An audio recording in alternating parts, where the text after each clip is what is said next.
I'm glad Jimmy Kimmel got canceled because honestly, y'all needed to see a white man be silenced for y'all to get how absolutely fucking ridiculous this is. Y'all loved watching people lose their jobs over their opinions, even though y'all called it cancel culture when y'all were losing your jobs over your racism, which is not an opinion, it's a character flaw, right? Now, let me be clear. I love Jimmy Kimmel. I don't think he deserved to lose his show, but the fact that y'all are now saying, you know what, this is a little ridiculous. Why would they do that to Jimmy Kimmel? Y'all are remembering what happened to free speech. Y'all defended hate speech all the live long fucking day. And then when this happened, everybody all of a sudden was a prude. It was the pearl clutching. It was this, that, and the third. So you know what? I do hope that Jimmy Kimmel gets his show back, whether it be on a different network, whether that means like I don't know if you can go up against ABC because they got Disney. However, I do think that this is eye-opening for a lot of people. And so if it had to happen, it had to happen. But white people, don't let this go over your head, say that's a damn shame, and move on. Use that fucking fury for something, for fucking once, please. Hi guys, welcome to yet another video. It's Ndagre here. Thanks for clicking on today's video. I wanted to share this video so bad because black people are coming out and not really so sad about the cancellation of Kimmel's show, especially because he is a palmed man. And the thing is, when black people come out or people of color and talk about cancel culture, like it's not okay, it's not right, then palm people are like, that's not a big deal. But the fact that it has happened to like one of them, I've seen countless videos of palm people talking about this is unfair, this is not okay, this is like a dictatorship, we are not a dictatorship nation, why are we doing this to our people, which really sounds really crazy because I mean when it's on the black people then it's okay, but the fact that it's in their face, the same way the situation that happened on Charlie happened, that they did not expect it to happen to them. This is exactly what is going on and they can't take it. So they are doing or making videos, a lot of them, I've seen a lot of them talking about this is not fair. And they're also talking about canceling or boycotting Disney, ABC and all those stations. I'll share a video of that. But I'm like, you guys are only proactive when something is affecting people that look like you. When it's black related or people of color related, you guys don't give a F. So where's the lie? Where is the lie? But yeah, guys, listen to what my people and some people are saying about this. Come back, let me know your thoughts on it. Y'all see what happened to Jimmy Kimmel? It's interesting, though, how freedom of speech only becomes a national crisis when white people start losing their jobs behind what they say. Not when it was black voices, not when it was teachers, not when it was protesters. But now it's news. Because that First Amendment is finally being felt the way that it's always worked. For some, not for all. The First Amendment was added to the Constitution in 1791, right? It was supposed to guarantee free speech, free press, religion, protest, and petition. But from the very beginning, it came with limits, just unspoken ones. Black voices weren't protected. Indigenous voices weren't heard. Women's voices weren't even counted. Abolitionists had their printing presses burnt down. Newspapers that spoke out were violently silenced. The Sedition Act of 1798 made it literally illegal to criticize the government. So while yes, the First Amendment existed, it was never truly available to everyone. So fast forward to this year, 2025, right? People are being investigated, fired, doxxed. Not just for what they've done, but for what they said. Airline workers, teachers, students, artists, professors, nurses. Some are being punished for speaking up about Gaza. Some for criticizing CK. Some for just reposting something that made the wrong people uncomfortable.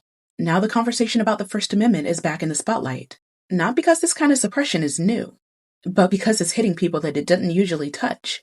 And that discomfort, that's what a lot of us have been trying to explain for generations. But let's be honest, because we know the First Amendment only protects you from government censorship, not from people disagreeing with you. But when public institutions, universities, or elected officials start silencing people over viewpoints that they don't like, that crosses the line. Because when speech becomes a litmus test for opportunity, employment, or safety, it's not really freedom, is it? It's performance. And it only protects the people in power. So what we're seeing right now isn't a breakdown of the First Amendment. It's an unveiling. People who always assumed that it would protect them are now realizing that it was never unconditional. And folks who've always walked on eggshells, we're just watching the rest of the country finally catch up. Free speech was never about who's right. It's about who's allowed. And when that starts shifting, everybody should be paying attention. And Jimmy, whatever it is you do, don't you give those people your money. Now, as you guys probably found out, like myself, in the wee hours of the night, Jimmy Kimmel's show had got canceled. So let's listen in onto what he said that got him canceled. And with the MAGA gang desperately trying to characterize this kid who murdered Charlie Kirk as anything other than one of them and doing everything they can to score political points from it. In between the finger pointing, there was grieving. On Friday, the White House flew the flags at half staff, which got some criticism. But on a human level, you can see how hard the president is taking this. My condolences on the loss of your friend Charlie Kirk. May I ask, sir, personally, how are you holding up over the last day and a half, sir? I think very good. And by the way, right there, you see all the trucks? They just started construction of the new ballroom for the White House, which is something they've been trying to get, as you know, for about 150 years. And it's going to be a beauty. Yes. He's at the fourth stage of grief, construction. Now, apparently the joke was not funny to the president, and in turn, this is why Jimmy Kimmel got canceled. Now, according to Rolling Stone magazine, after or during the wee hours of his cancellation, they stated that under the condition of anonymity, because you know all of these snitches never want to be told out. Now, two sources familiar with the senior executives over at ABC thought that what Jimmy Kimmel said was not bad at all. They simply gathered and had a meeting to cancel his show because they were afraid of what Donald Trump was going to do. Now, as a reminder, Donald Trump had been threatening ABC to pull their licensing for broadcast, and that is what their biggest fear is. And I'm not saying it's right to cancel Jimmy Kimmel. Don't cancel Big Jim. I'm just saying this is the level of threat that they were afraid of, so they caved. Now, after Jimmy Kimmel's monologue about the president, because he literally did not care about Charlie Kirk, he literally didn't care. Variety magazine reports that the families close to Charlie Kirk wanted him to issue a letter of apology and donate money to Turning Point USA. That's not going to happen, and we know that's not going to happen because, well, it's Jimmy Kimmel. Now, after pulling his show, NBC also stated that they're going to be running a Charlie Kirk sort of special, and this is going to be under the umbrella of the Sinclair group, and we got to get into them. Now, if you're a John Oliver junkie like me, and shout out to him for winning his Emmy, he also actually did a story on the Sinclair group 8 years ago. 8 years ago. And here's what he had to say about this multi-conglomerate, very right-wing, very conservative broadcasting network. And Sinclair may be the most influential media company that you've never heard of. Not only are they the largest owner of local TV stations in the country, they could soon get even bigger. Sinclair will pay about $4 billion for Tribune Media and its 42 local stations. The combined companies will create the largest single group of television stations in the nation. Wow. It is a little disconcerting to learn that something you've only just heard of is throwing around $4 billion.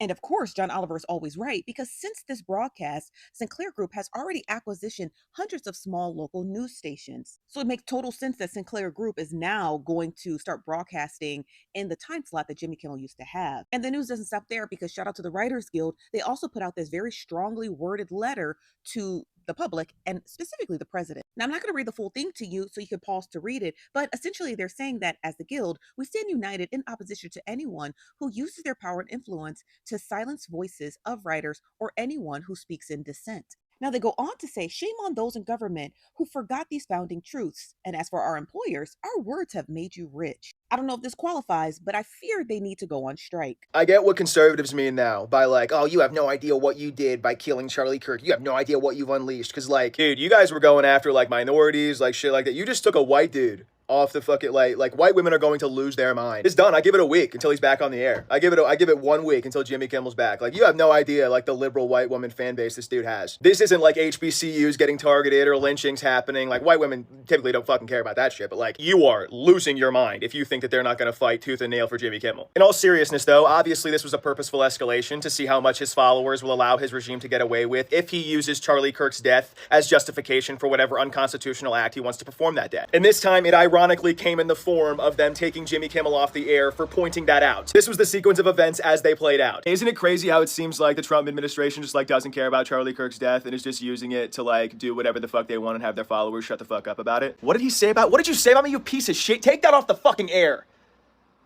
Because he made fun of Charlie. Hot take, I don't give a fuck about Jimmy Kimmel. They lynched a kid last week. Trey Reed, 21-year-old kid, they lynched him. Melissa Hortman, Democratic State Representative, they assassinated her. And you think the beginning of the end is the canceling of Jimmy Kimmel? Get the fuck out of here. We are so much farther gone than they think. Melissa Hortman was a politician who got assassinated. That's a huge fucking deal.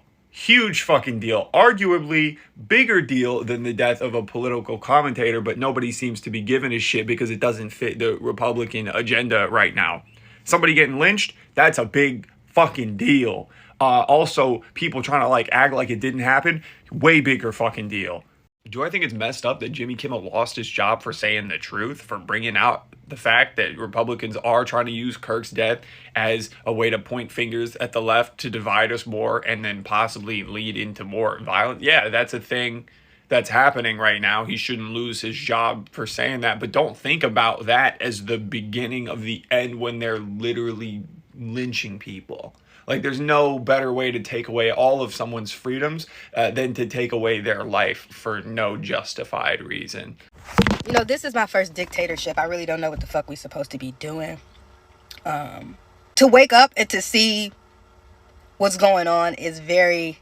And it's every day. Like, we're not getting a break. And it's not even like the same shit. It's something different every fucking day, bro. Always remember, if you stand for nothing, you will fall for anything. Jimmy Kimmel getting fired from ABC or Disney is wild to me, right? I saw that he got fired over a Charlie Kirk joke that he made in his monologue. So I'm thinking, oh my God, like, what joke did he make? It, guys, come on, that was probably bad, probably pretty bad joke. So I go and I listen to it, and it wasn't a joke about Charlie Kirk at all. It was an observance of how Trump is grieving the death of Charlie Kirk, right? And so they showed a clip of someone in the press asking Trump, how have you been holding up since Charlie Kirk? And Trump's answer, undoctored, is, I think I've been holding up pretty well. You guys see those trucks over there? They're building the ballroom. That was it. It was him criticizing the way Trump is grieving his friend. Again, hasn't attended anything, has gone golfing, couldn't say more than a sentence about how he's doing, and then went to talk about his ballroom. That was what Jimmy Kimmel was fired over. It's weird the right, who's free speech, never known hate speech in their life, you know, is suddenly getting people fired from their jobs and shows canceled. So again, I guess I should even say that. A political side who doesn't believe in cancel culture either. We are fucked. So it seems like free speech is a thing of the past. Jimmy Kimmel was just fired and let go indefinitely by ABC for apparently the remarks he made about the Charlie Kirk death last week. You may be asking yourself, what could he have said that's so bad? We hit some new lows over the weekend with the MAGA gang desperately trying to characterize this kid who murdered Charlie Kirk as anything other than one of them and doing everything they can to score political points from it. In between the finger pointing, there was grieving. On Friday, the White House flew the flags at half-staff, which got some criticism. But on a human level, you can see how hard the president is taking this. My condolences on the loss of your friend Charlie Kirk. May I ask, sir, personally, how are you holding up over the last day and a half, sir? I think very good. And by the way, right there, you see all the trucks? They just started construction of the new ballroom for the White House, which is something they've been trying to get, as you know, for about 150 years. And it's going to be a beauty. Yes. He's at the fourth stage of grief, construction. We are witnessing the policing of everyday actions in this country. It's been happening way before this Charlie Kirk shooting happened. This government has been moving towards a totalitarianism fascist state where Donald Trump has broken every law since he got into office. The law doesn't matter. The Constitution doesn't matter. Things don't matter. But this seems to have been the foot on the gas, or like the gasoline to throw in the fire to push us into the next and final phase of us not being able to say what's on our minds, us not being able to question what's happening, and a comedian who late night talk show, all they do is make jokes about political things that are happening and what's happening in the country. And now he's fired for that. They're firing people from their nursing position, doctor position, accounting firms, all these things because people are sharing an opinion about a podcaster who wasn't a leader, wasn't voted for, wasn't revered by all. And we think this is okay? It's getting fucking scary. I feel like people are experiencing a mass religious psychosis, and it's starting to make me feel crazy because I'm like, maybe everyone's seeing something that I'm not seeing, and no one in my close life is saying, like, what? Maybe I'm the crazy one. Because what really is fucking going on? You know what I mean? What really is going on? Some key recession indicators. Things that used to be cheap are now very expensive. Eggs pushing $5 a dozen. Oxtails cost more than a damn ox. Speech used to be free, but now it costs your job, your livelihood, and sometimes your safety. Be careful out there, y'all. You know it's bad in America when even the ladies of The View are not commenting on the news of the past 24 hours. I watch The View every morning. My boyfriend put me onto it. It's become part of my everyday routine. And at the start of their show, every day they cover the hot topics. And I think what happened yesterday is a pretty big hot topic. But it was silent. None of this is particularly shocking considering that both of the shows are ABC shows. But for a show called The View that's supposed to give both viewpoints of any sort of debate or topic, to me it seems like they've been told by execs or higher ups not to cover the story because they're so particularly outspoken on these sort of things every day that it's jarring that they're not today.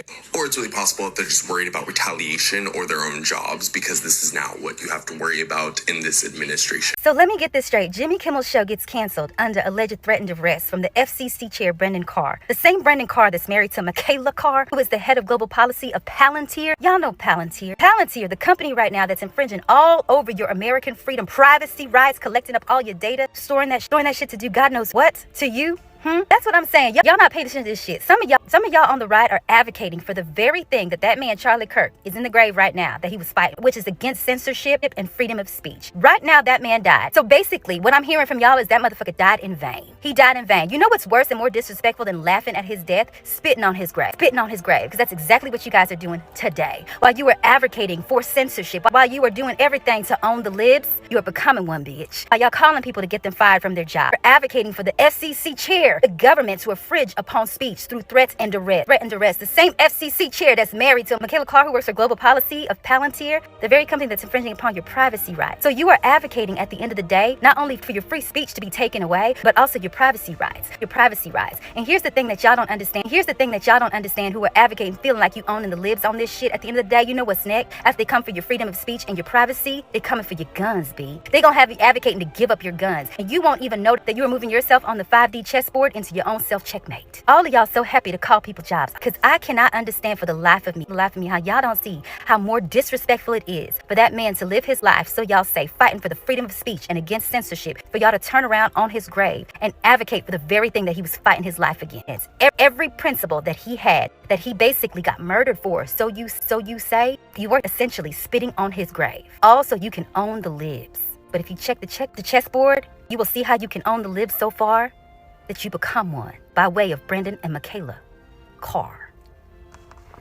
Okay, have a good day. So in order to understand the Jimmy Kimmel situation, you need to understand how television works, particularly local television. In your hometown, you probably have an ABC station, an NBC station, a CBS station, Fox station. Now, unless you live in big cities like New York, Los Angeles, Chicago, these stations are affiliate stations. That means they're owned by a company that's not ABC, NBC, CBS, etc., but either a company that owns 2 or 3 stations or by a station group, like Sinclair Broadcasting, Tegna, Nexstar. Then there are what's called O&Os, which are owned and operated stations. For example, the ABC station in New York is owned and operated by ABC News. Same thing with ABC7 in Los Angeles, it's owned by ABC News Disney. It is rare these days that a station will be owned by a small company. That's because around 10, 15 years ago, station groups, namely Sinclair, started buying up a bunch of local stations all around the country. NBC affiliates, ABC affiliates, it didn't matter. And particularly they focused on small and mid-sized markets. Now this was a strategic move because if you own what the majority of the country, these small local news stations that people in these small towns still watch,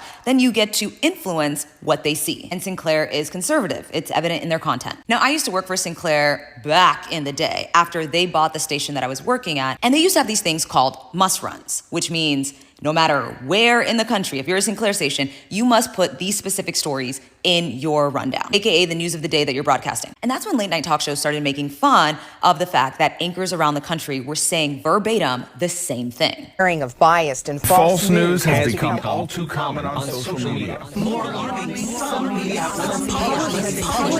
Now, this is important because affiliates make a deal with the network that they will broadcast their programming in their market and in exchange for example, content. So like ABC News will give ABC affiliates access to their video, and affiliates will give ABC News access to their video. So it's a matter of sharing the resources. So what happened with Jimmy Kimmel is 2 of the nation's biggest broadcast groups, Nexstar and Sinclair, basically told ABC, we're not gonna show Jimmy Kimmel in our markets, and they got a bunch of markets, if you don't rectify the situation. And I should mention that right now, currently, Nexstar is trying to buy one of the other big station groups, Tegna, which owns stations in Dallas and Atlanta, which now are getting into top 10 big city markets. So you see, in a time where viewership is declining, ABC can't really afford to piss off two of the big broadcast groups. Now, if that deal goes through, that means Nexstar will own 265 stations in 44 states and DC, which also Sinclair has a station in DC, the ABC station. That represents 80% of US households. Right now, Nexstar owns 32 ABC stations. Now, both Nexstar and Sinclair have been trying to proposition the FCC to relax regulations on the number of stations they can buy, because if it's up to them, they would buy more. And local news is some of the cheapest programming to produce. So if a station doesn't want to buy a syndicated show, they just throw on another local news show, 4 p.m., 5 p.m., 6 p.m. And when budgets are being slashed and in small towns where they just can't produce that much content, you get this much local news and then it is packed with something that comes from the headquarters. Anyways, I just wanted to add context. As you've seen in the video, that is what is going on. And I must say, like, my people are so done. Like, black people are just so tired. And I understand why they can come out and say, like, they don't feel sorry about the situation, because it's been happening to black people for the longest time and it's just been ignored. But like I said, the fact that it's a Pam man that was, kicked out, Pam people are like in shock. They're like, how is this possible? What do you mean you're canceling our show, our man? Like, what do you mean? And the thing is, I saw a video of someone call America, like, America is turning into a ghetto, like, it's becoming a ghetto of the ghetto, which kind of looks like that, because what do you mean you're canceling people for speaking up and not even, like, lying about situations, saying things that literally happened? Because Kimmel said things, that actually happened. There was no lie told. But hey, I guess here we are, like, Trump, the president of, the US, is literally telling broadcasters or attacking the media to not say anything negative about him, no matter what he says, no matter what he does. And all the people that support him, they should not be talked about. But when it comes to them talking about, other people, then it's going to be fine. It's going to be okay. I mean, yeah, that's the world that we live in. It's crazy. But yeah, guys, let me know what you think about this. Stay safe, guys, because apparently also many creators that I follow on social media, on TikTok, are losing their accounts every day just because they speak the truth or call out, certain behaviors, especially racist behaviors. It's okay for racists to say things about, people, but when people call out those same racists and want them to take in accountability, it's a problem. You get cancelled, you get kicked out, you lose jobs, you are not important, which is insane, guys. That is it for me in today's video. Let me know what you think about this. I'll see you guys in another video. Bye.